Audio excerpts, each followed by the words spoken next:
nous avons fait une ouverture politique de manière à pouvoir assurer le renforcement de ce qu'il a appelé le dialogue politique, que ce dialogue politique ne soit pas en dehors du gouvernement,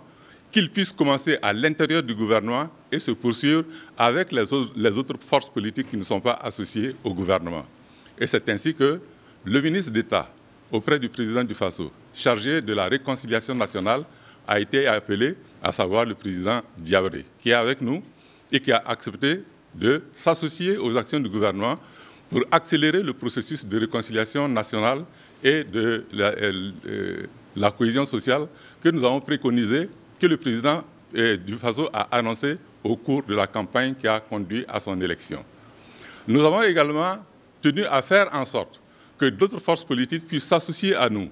pour la mise en œuvre d'un certain nombre de grands chantiers, notamment au niveau de la ville. On a élargi les compétences du ministère chargé de l'urbanisme et de l'habitat à la question de la ville,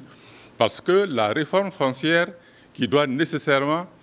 contribuer à faire en sorte que notre politique en la matière puisse être solide et répondre aux préoccupations de l'ensemble des populations